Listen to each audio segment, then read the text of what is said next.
وحده لا شريك له ونشهد أن سيدنا وحبيبنا ومولانا محمدا عبده ورسوله قال الله تعالى في كتابه الكريم بعد أعوذ بالله من الشيطان الرجيم يا أيها الذين آمنوا إن جاءكم فاسق بنبأ فتبينوا أن تصيبوا قوما بجهالة فتصبحوا على ما فعلتم نادمين صدق الله العظيم فقال النبي الكريم صلى الله تعالى عليه وسلم الدنيا السجن المؤمن وجنة الكافر أو كما قال عليه الصلاة والسلام أما بعد. There are inevitably always times in life where things may begin to seem a little hopeless. That you're being hit with the barrage of negativity, negative words, negative actions, information, harsh things that in totality don't seem to make sense. And you start hearing things that are wrong so often that you begin to question the truth yourself. You begin to question your own sanity. Is this actually true? It seems like I know one thing and the rest of the world knows something else. Am I wrong? Any sincere, humble person would ask that question. Did things actually happen the way that someone else is saying? Right now, the world, the society that we live in, the news media, it likes to spin things in such a way that things make it easy for you to be questioned. It starts to make it easy for you to question what's right, question what's wrong. And you start to really and truly wonder if the things that you knew to be true are actually correct. In light of this reality, I thought it would be valuable to share the story from the time of the Prophet ﷺ. A story that in some ways has it all, so to speak. It rocked the community of the Prophet ﷺ. It led to there being arguments and debates right in front of the Prophet ﷺ. It led to there being so many things happening that were just chaotic in the life of the Prophet ﷺ. And that story is the story of the ifk, or the controversy that surrounded our mother Aisha radiallahu anha. The narration of the story is from Aisha radiallahu anha herself. As she was much older after the death of the Prophet ﷺ, she narrates what occurred in this controversy, in this incident. And it really gives us an in-depth and very personal look at what she was going through, at the whole situation. And she begins by talking about how the wives of the Prophet ﷺ would draw lots whenever there was any kind of expedition or battle that the Prophet ﷺ was going out to. They would draw lots to see which wife would accompany the Prophet ﷺ. This was, in spite of what you may hear, a far more civilized time where people who were not combatants would not be harmed. And so as a result, the women could go on this journey with the Prophet ﷺ. And so they drew lots, and in this one particular incident, Aisha radiallahu anha said that I drew the lot and I was able to go. And so on the way back, when they're heading back to the city of Medina, Aisha radiallahu anha, she had stepped out of her hawdaj, which was basically a large caravan type carrier that sat on top of an animal, that sat on top of a camel or a donkey. And it would be lifted by the companions of the Prophet ﷺ. They would put it onto the animal and then it would carry on from there. And Aisha radiallahu anha, as a result, wouldn't be seen by the people, which was an injunction for the wives of the Prophet ﷺ. But also she could ride a bit more comfortably. And so when they stopped, they took it down, and Aisha radiallahu anha says that she went to go use the restroom, so to speak. And then when she came back, she realized, as she was about to re-enter into the hawdaj, she realized that she was missing her necklace. And she started to look around for it. She went back where she was. And when she came back, the caravan had left. The companions of the Prophet ﷺ who lifted it, she said, I was very young, I was very light at the time, so they probably didn't realize when they lifted it that I wasn't in it. And they just put it back onto the animal and we continued on, or they continued on. So she says that when she came back, she was sitting there. And she was just kind of waiting until eventually she got a little tired, she got sleepy, and she dozed off. And she was awakened by the voice of a companion, Safwan ibn Mu'attal, radiallahu anhu. And he was saying, Inna lillahi wa inna ilayhi raji'un. He just kept saying it, Inna lillahi wa inna ilayhi raji'un. Because he's behind the army, and as he's kind of pulling up from the rear, he sees the wife of the Prophet ﷺ just sitting by a rock, dozed off. And he begins to say that she quickly covers herself, even though Safwan radiallahu anh had seen her before the command had come. And she covers herself, and Safwan radiallahu anh, he gets off of his animal and he pulls it up in front of her. And she gets on, and then he walks it. And they walk back to the city of Medina that way. But of course, when you travel, what happens? You get sick. Whenever people travel long distances, you get sick. So Aisha radiallahu anha says that in the time that, for about a month, she didn't go anywhere because she started feeling ill. She wasn't taking Dayquil, she wasn't having medicine or anything like that. So she spent about a month just cooped up in the house, just taking rest, trying to get through this illness. And she says that finally, after about that month, I went out with a friend of hers. She had said, I went out with a friend of mine who was named Mistah. Mistah. And so she goes out with her, and they're kind of going together to use the restroom. And they're coming back. Mistah, she trips on a rock. And when she trips on this rock, she says, Ta'isa Mistah. You know, sometimes people, when they trip on something or they stub their toe, they say something, right? They say something that's harsh. And in this one, she says, may my son be ruined. May Mistah be ruined. And Aisha radiallahu anha looks, she says, what are you saying? It's kind of harsh, isn't it? Why are you saying that? And Mistah, she just looks at Aisha radiallahu anha and she says, you don't know? You haven't heard. She said, heard what? What have I not heard? And she tells her, people have begun spreading rumors that you had an illicit relationship with that companion who lifted you up, who brought you back to Medina. Think about, and for the sisters, they're probably going to be able to feel this a bit more. But think about what that would be like. Somebody comes to you and says that people are talking about you, and they're saying that you were unfaithful to your husband, that you committed this great sin. People are just openly talking about this. Could you imagine what a stain that would feel like? How difficult that. Imagine your own daughter for a moment. That people openly started going around and saying, oh yeah, she did this with that person while she's a married woman. It's horrifying. It's horrifying. And Aisha radiallahu anha, she reacts accordingly. She goes home and she just begins to weep. She says, I couldn't stop crying. Crying and crying. She said it was like a gut punch. And she just spent so many times crying, and she started to think about how the past month or so had been. And she said, I started to realize this must have been why. People had been being strange, why the Prophet ﷺ had been being distant.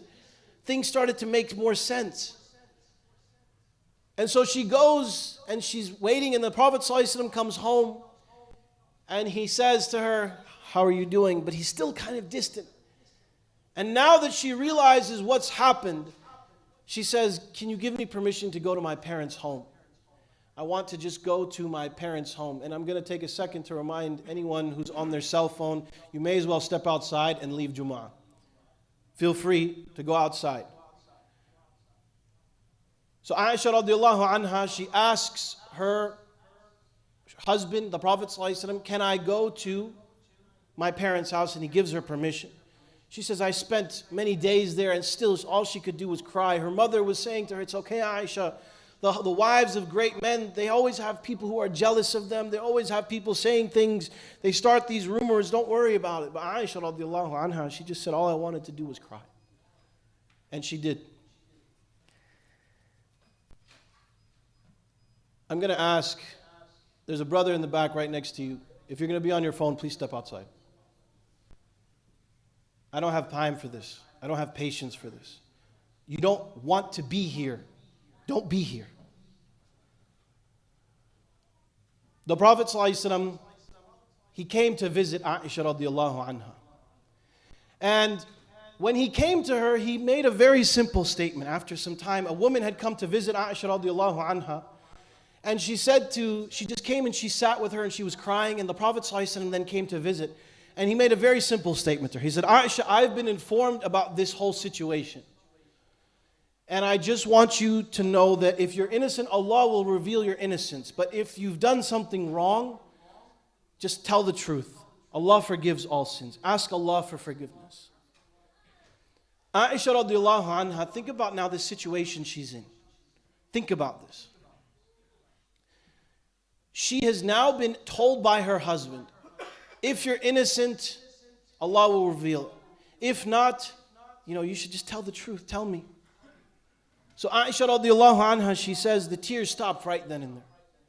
Right then in that moment, she says, I stopped crying. And she looked at her mother and she said, reply to the messenger of Allah for me. Her mother said, what do I say? She looked at her father, she said, reply to the messenger of Allah for me. He said, what am I supposed to say? She said, if I tell you that I'm innocent, because you've heard this statement, it's been planted in your mind, you've taken it as the truth. If I tell you I'm innocent, you won't believe me. But if I tell you that I did this, and Allah knows that I'm innocent, then you'll definitely believe me. Because the truth in this moment is irrelevant. This statement has been planted in your mind. She says, the only thing I can think of in this situation is the words of the father of Yusuf alayhi salam, which is, Sabrun jameel. Fasabrun jameel. Beautiful patience. That's all I can do. She says, then she turned over and she didn't want to be in that place anymore. She just turned over and she looked away and she was just sitting there. Until very quickly in that moment, all of a sudden at that moment, the Prophet ﷺ began to kind of pull down a little bit. He began to sweat these beads that looked like pearls. And it was something that was straining him. This is how revelation came to the Prophet ﷺ. And so the Prophet ﷺ in that moment then, he's just sitting there, the sweat is coming down, and finally he looks up at Aisha and he smiles and he says, Aisha, there has been revelation that's come about you. Revelation has been revealed. She says, I never expected that Allah would give divine revelation that would be recited for eternity about me. She said, I didn't think I was that important. But He revealed these verses in Surah An-Nur. إِنَّ الَّذِينَ جَاءُوا بِالْإِفْكِ عُصْبَةٌ مِّنْكُمْ لَا تَحْسَبُوهُ شَرًّا لَكُمْ بَلْ هُوَ خَيْرٌ لَكُمْ. Allah subhanahu wa ta'ala says, those who spread this slander are a small group. They're a group. Don't think that what they are saying, this action that's been done, don't think that this is bad for you. Rather, it's good because it's exposed these people. Every single one of them will have the weight of their sin. But then Allah subhanahu wa ta'ala speaks to the general community. لولا إذ سمعتموه ظن المؤمنين والمؤمنات بأنفسهم خيرا وقالوا هذا إفك مبين. Why is it that everybody heard rumors? Everybody heard just something that kind of existed on the side of the grapevine, but it wasn't actually something proven. It was just kind of some words. People said this, and maybe it was that, and maybe this and that. Why is it you heard this and didn't think this is nonsense? Why did you think to give this any kind of credibility? What exactly about this situation made it seem like it was believable? And why did you then accept it and start to spread it? لَوْلَا جَاءُوا عَلَيْهِ بِأَرْبَعَةِ شُهَدَاء. If they'd come to you with 4 witnesses, no problem. But they didn't do that. فَإِذْ لَمْ يَأْتُوا بِالشُّهَدَاءِ فَأُولَٰئِكَ عِنْدَ اللَّهِ هُمُ الْكَاذِبِينَ. These people, when they didn't bring their 4 witnesses, when they didn't bring the truth, they didn't say, oh, we actually saw this occur. They were lying. They were liars with Allah. And it's not a small thing to be a liar in the sight of Allah subhanahu wa ta'ala. It's not a tiny thing. And Allah subhanahu wa ta'ala then says that if it was not for Allah's mercy upon you, you would have faced a great punishment because of this situation. And then He makes it clear that لولا إذ سمعتموه قلتم ما يكون لنا أن نتكلم بهذا سبحانك هذا بهتان عظيم.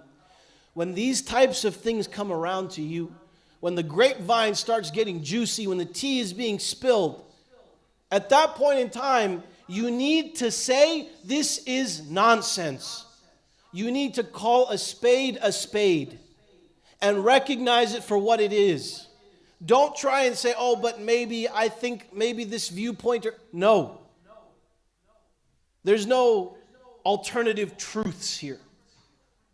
It's just whether it's proven or not. When you hear these types of statements, it's not just about Aisha radiallahu anha, and it's not even just about the chastity of a woman, though this is certainly important in our times today. But it is about when we hear statements, when we hear claims, we don't simply say, oh, I heard such and such, and just pass it on and allow it to become this circulating rumor. Don't you know that this and this and that? This is not in line with what our deen teaches us. And we see the results of it in the best possible time. In the time of the Prophet ﷺ, it caused chaos. One simple statement, one little rumor spreading around caused this much chaos. When the Prophet ﷺ is not here, when we're not receiving revelation, do we think somehow it's going to be easier to handle? No, in fact, it's far harder. And so this is why we have to be even more careful.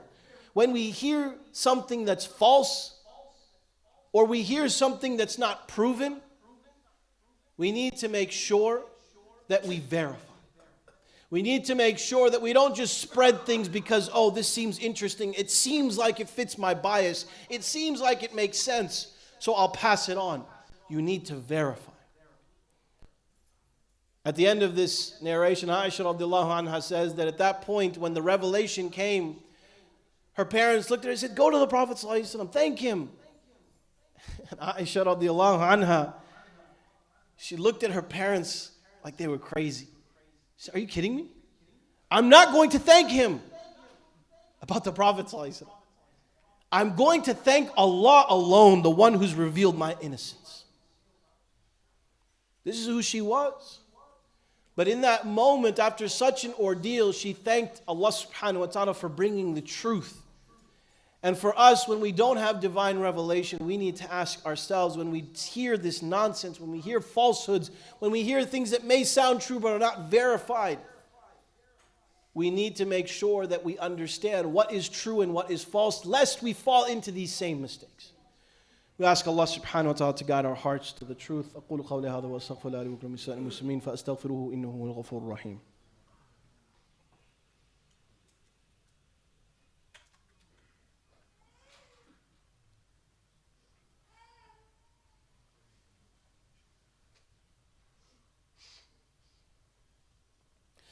بسم الله الرحمن الرحيم الحمد لله رب العالمين والصلاة والسلام على سيد المرسلين سيدنا ونبينا محمد وآله وصحبه وسلم أما بعد. So the question you might ask yourself is, what is the ifk? What does this controversy with Aisha radiallahu anha have to do with our times today? Well, there's nothing more in the news today, save for a couple unsavory things, than what is happening to our brothers and sisters in Palestine. And when it comes to Palestine, you hear in the news so many different things. And it may relate to Palestine itself, or it may relate to those who are trying to fight for Palestine, those who are trying to do things for Palestine, to help the cause, to help advocate. There are so many different sides to the story. And you may hear in the news that some protest was violent or that there was destruction being caused, but the reality is the truth is more than likely the opposite. Why? Because when people have an agenda, and have no doubt, any person who makes money from these types of things always has an agenda. The people who feed their coffers, they're the ones who are their agenda. They are what we call fusaq. They are fasiqun. They are open sinners, open liars. They lie to you about what the causes and the problems and the issues are constantly. And Allah subhanahu wa ta'ala tells us exactly what to do when we hear some kind of news from an open liar. يا أيها الذين آمنوا إن جاءكم فاسق بنبأ فتبينوا أن تصيبوا قوما بجهالة. If you get some report, if you hear some news from a fasiq, from one of these open liars, then verify it yourself. Don't just say, oh, didn't you hear? This country was doing such and such as reported by this news outlet. If they lie about one thing, they will lie about anything. If they lie about Palestine, they will lie about anything related to the Muslims. Don't just accept it as truth because it matches what your agenda is. Don't just say that, oh, because it seems to fit my bias, I agree with this, and therefore I'm going to share it because now it must be true. We need to verify these things. And if you can't verify it, there's a very simple answer as to what to do. Don't share it. Don't share it. Don't pass it on.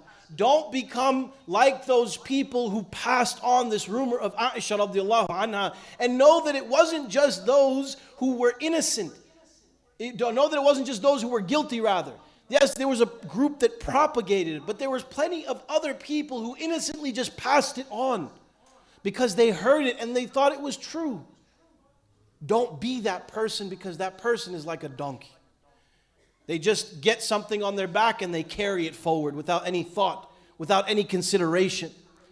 Verify your info, because it may be true, but if it's not true, the sin will fall on you for those who you spread it to. For all the evil that comes from it, that will fall on you. When they lie about Palestine, and they do constantly, they prove themselves to be these fusaq.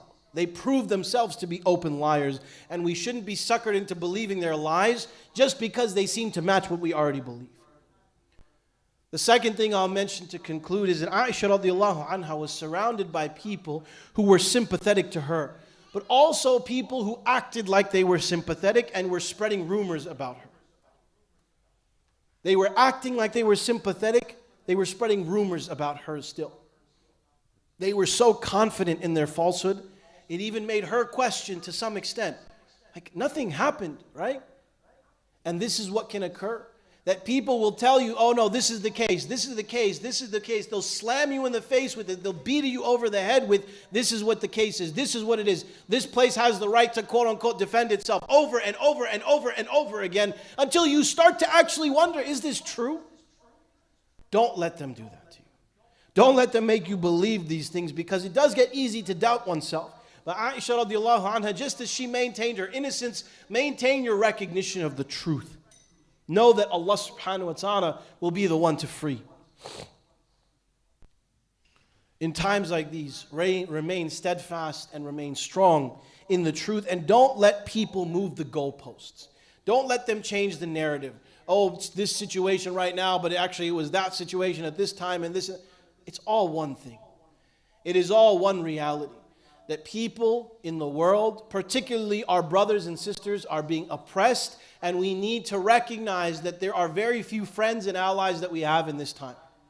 And therefore, when we hear news, we shouldn't just pass it on. We should look to verify what it is. And lastly, in the matter of the ifk, there was nowhere to look for help except to Allah subhanahu wa ta'ala. There was no one to look to answer this question of what is right, what is wrong, except Allah subhanahu wa ta'ala. What is the truth, what's not the truth? So in these times, when you feel hopeless, when you feel like, is this true, is this not? Turn to Allah subhanahu wa ta'ala. Ask Him for guidance towards the truth. Ask Him for guidance and help and victory for our brothers and sisters. And know that progress is always slow. The Prophet ﷺ didn't become a prophet and begin to share this message in Mecca and all of a sudden everybody was Muslim. It took 23 years of hard, grinding work. Progress is slow, but inshallah, change is coming. Have faith in that, and have faith in Allah subhanahu wa ta'ala for that change to come. We ask Allah subhanahu wa ta'ala to forgive us for all of our shortcomings. We ask Allah subhanahu wa ta'ala to open all of our hearts. We ask Allah subhanahu wa ta'ala to allow us to always recognize the truth. We ask Allah subhanahu wa ta'ala to free our brothers and sisters in Palestine. اللهم صل على محمد وعلى ال محمد كما صليت على ابراهيم وعلى ال ابراهيم انك حميد مجيد اللهم بارك على محمد وعلى ال محمد كما باركت على ابراهيم وعلى ال ابراهيم انك حميد مجيد ربنا آتنا في الدنيا حسنة وفي الآخرة حسنة وقنا عذاب النار ربنا ظلمنا أنفسنا وإن لم تغفر لنا وترحمنا لنكونن من الخاسرين ربنا تقبل منا إنك أنت السميع العليم وتب علينا يا مولانا إنك أنت التواب الرحيم عباد الله إن الله يأمر بالعدل والإحسان وإيتاء ذي القربى وينهى عن الفحشاء والمنكر والبغي يعظكم لعلكم تذكرون اذكروا الله العظيم يذكركم واشكروه يزدكم استغفروا يغفر لكم واتقوا يجعل لكم من أمركم مخرجا أقيموا الصلاة.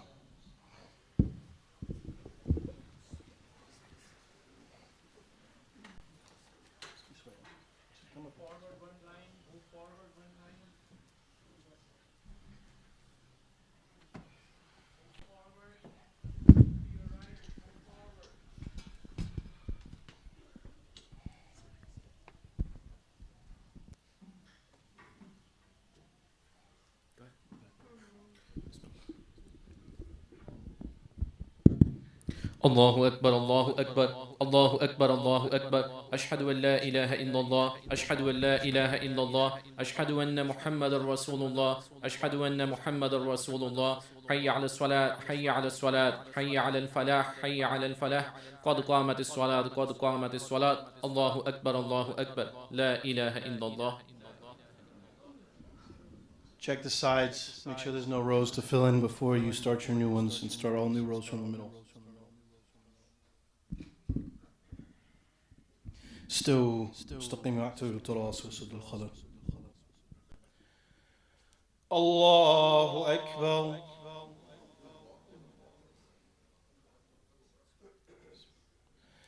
الحمد لله رب العالمين الرحمن الرحيم مالك يوم الدين إياك نعبد وإياك نستعين اهدنا الصراط المستقيم صراط الذين أنعمت عليهم غير المغضوب عليهم ولا الضالين.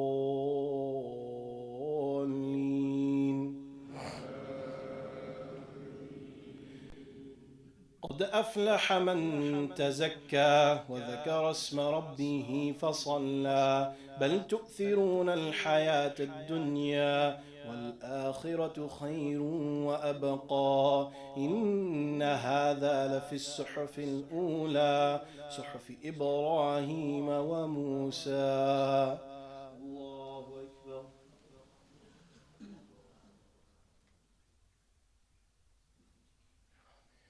سمع الله لمن حمده. الله أكبر.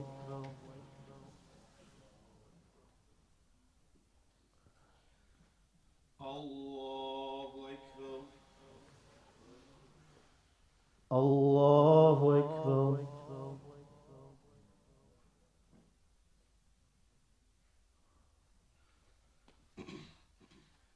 الله أكبر. الحمد لله رب العالمين الرحمن الرحيم مالك يوم الدين إياك نعبد وإياك نستعين اهدنا الصراط المستقيم صراط الذين أنعمت عليهم غير المغضوب عليهم ولا الضالين.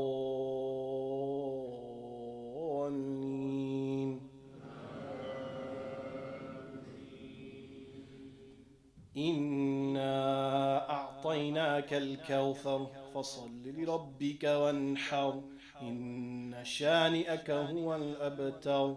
الله أكبر.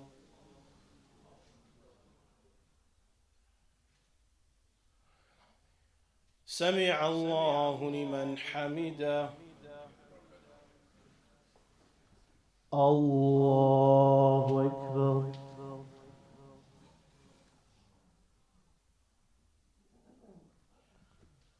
الله أكبر. الله أكبر.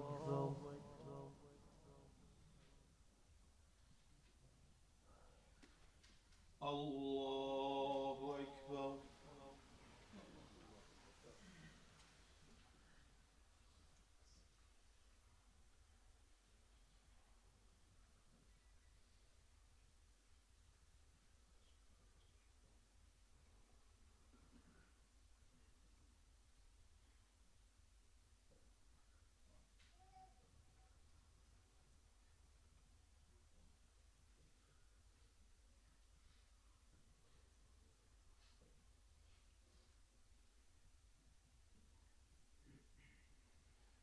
السلام عليكم ورحمة الله. السلام عليكم ورحمة الله. السلام عليكم. 30 seconds before I give it to Brother Saad. Brothers and sisters, I try to be very cognizant and respectful of everybody's time. I make sure, even though we started 6 minutes late today, to start and finish on time. And in return, if you're not concerned about your own reward of Jumu'ah, at the very least, be respectful to the masjid. Be respectful to me as someone who's speaking, because it's very distracting to see somebody texting away on a phone, to see conversations and these types of things. You will lose the reward of your Jumu'ah, because if you're not texting during Salah, you can't text during Jumu'ah, during the khutbah. The khutbah and the Salah are one. So please keep this in mind. If you see somebody who's doing it, you can nudge them. If I'm up here, if you nudge them and they don't listen, I'll call them out. Don't worry, inshallah. But inshallah, can we keep that in mind? Inshallah. Jazakallah khair. Assalamu alaikum. The khatib today was Imam Haris. May Allah reward him and his family most generously. Firstly, if you are double parked, please go and leave. There are people that need to go to their work, so please leave immediately. Firstly, please join Imam Haris weekly for his khatara that we hold on Wednesday after Isha namaz. This weekend, Sheikh Abdul Nasser Jungda, one of the teachers of Imam Haris, is teaching a tafsir class of Surah Hujurat at ICM in Gaithersburg. For those interested, see us for more details. The sisters will be having a Mother's Day tea party on May 18th, next Saturday between 1 and 4 p.m. All sisters are encouraged to attend. And as always, please donate generously on your way out. Jazakallah khair.